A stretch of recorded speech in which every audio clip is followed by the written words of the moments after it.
Well, hello and thanks for joining me today off the stone here. Today we're going to look at a really awesome and unique Arkansas stone. It's called the blue-black Arkansas stone.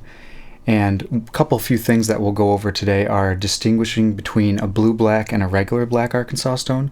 I've actually had some people ask me some questions about how do you tell the difference between these two stones. And also I'll talk about what can you use this stone for, some pros and cons, and then do you really need this stone?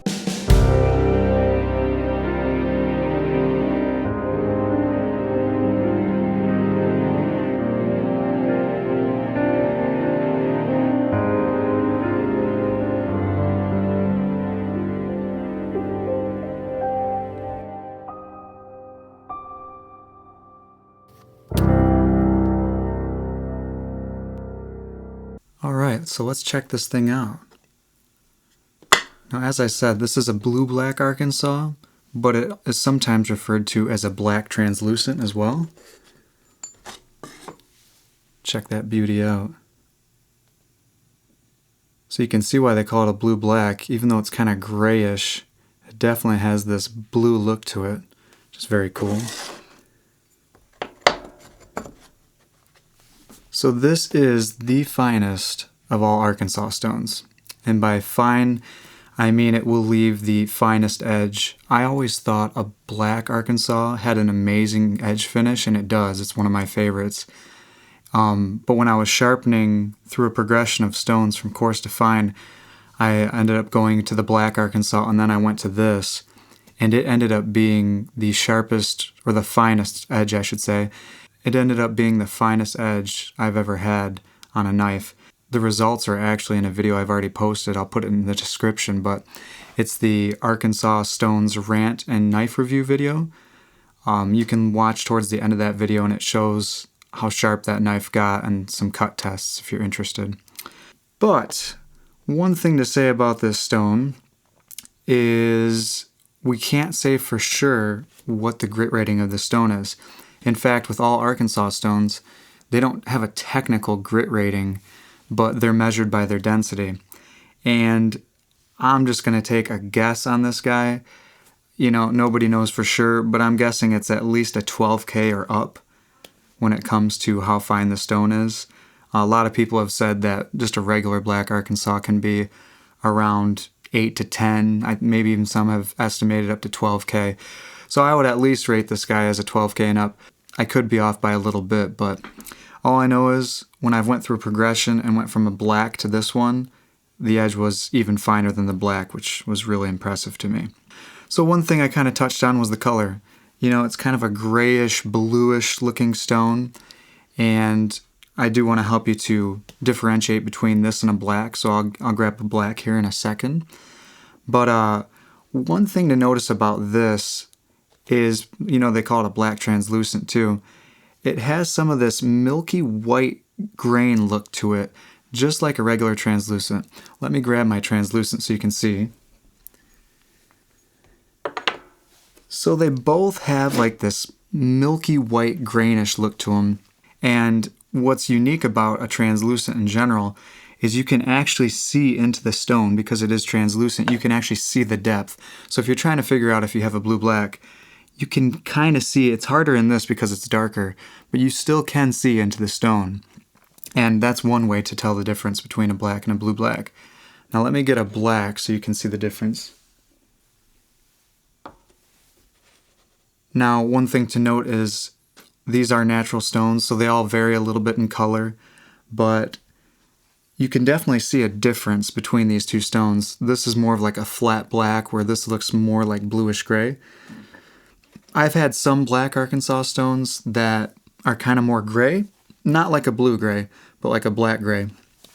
So there is a difference, but one way you can really tell if a black Arkansas is a black Arkansas, at least in my opinion, is if you wet it.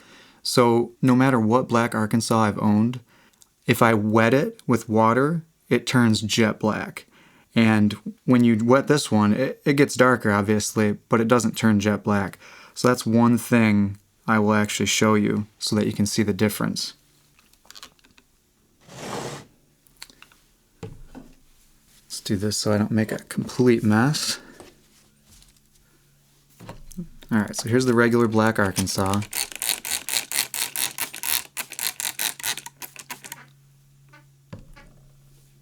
Alright, so check that out. As you can see, that just turns jet black, which is really awesome. It's such a great stone. If you've never sharpened on an Arkansas stone, I would highly recommend just the regular black Arkansas. The tactile feel is incredible, and it leaves such a nice finish on your edge. It's very slicey and clean. Alright, so now that you've seen what the black looks like wet, let's check out what the blue black looks like when it's wet.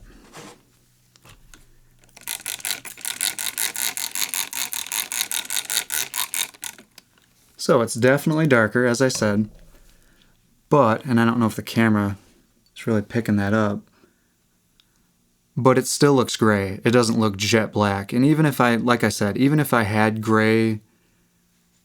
more gray looking black Arkansas stones, as soon as I put water on them, they'd turn jet black. So that's another way you can test to see if you have a black translucent, or more commonly known as the blue black.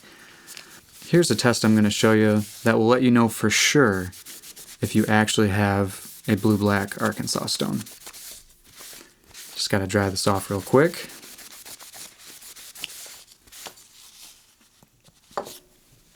Alright, so for the test, I'm also going to grab this regular translucent, because when it comes to an Arkansas stone that is a translucent, it will do one thing that other ones won't do. It will pass light because it's translucent. Now, as you'll see with this Arkansas stone, this translucent, I call it a pink translucent because there's a bunch of pink in it, and you'll notice that the light doesn't pass as well in the pink spots, but where the normal spots are, like a normal translucent would look, you can see, well, let me get my hand out of the way. See? It is very, very noticeable that light passes through.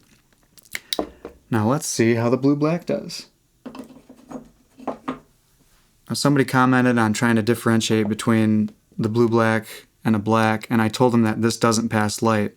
And the reason I didn't realize it was passing light is I had too much light on. It doesn't pass as much light as the regular translucent, but it will pass light. So what I'll do is I'll test this with the flashlight with the lights on like I have, but if we can't see the light pass through, then I'll turn off one of these main lights so that we can see it. Alright, let's see if it's noticeable. Yeah, see, and this was the problem when I first tested it. I thought it isn't passing light. You gotta kinda have it more dark. So we'll see, I'll turn off the lights and we'll see if we can see it with the lights off. Alright, I know this is probably hard to see, but as long as we can see that this is passing light, so I'm hoping the camera's picking that up. But what I'm seeing is, you know, just enough light passing through. You should be able to see it right there. It definitely is more noticeable right there.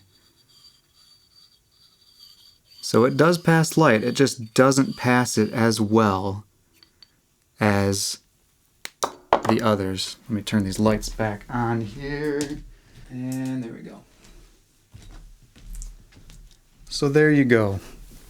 I hope that helps you to differentiate between a regular black and a blue-black Arkansas, because I think you'll be able to tell a difference, especially when I had them side by side. They definitely look different, and they look different wet, but this one will actually pass light. So if you're ever wondering if you actually have one, just turn off the lights and get a nice powerful flashlight and see if it passes light. Arkansas stone humor. What's the difference between a blue-black Arkansas and a black Arkansas? I don't know. The one isn't blue. That was actually kind of dumb. What? Arkansas stone humor. Alright, so, moving on.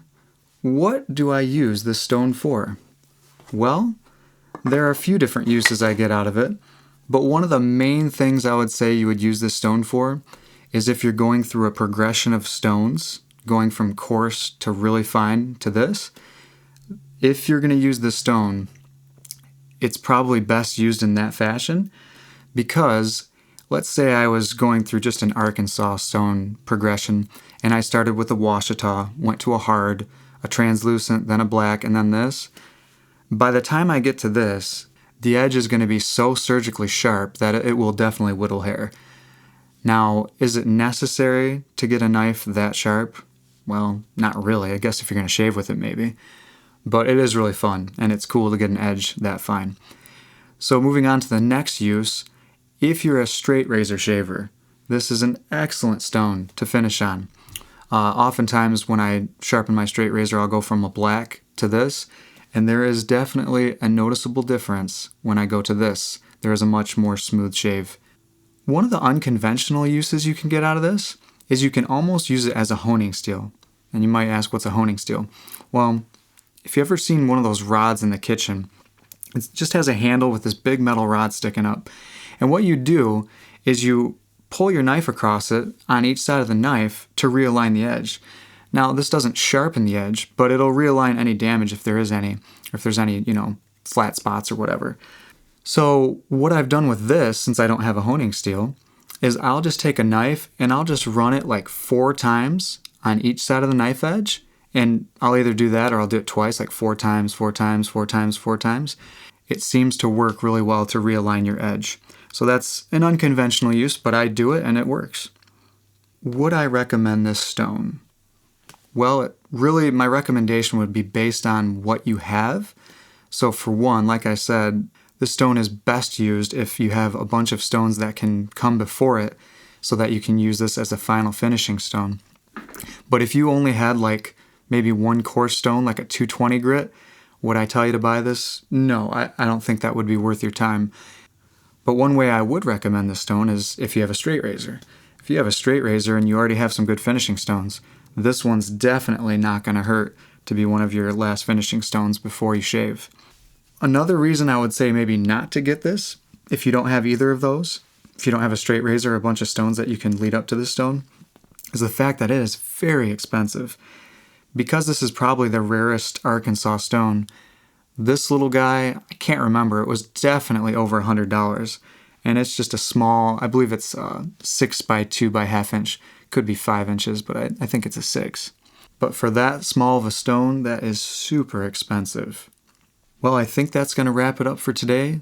I really hope this helps you to differentiate between a black and a blue-black Arkansas. And I also hope this helps you to make a decision of whether or not you should even buy this stone. If you enjoy this content, please hit that like button and subscribe because I have more content coming in the future. Have a great day.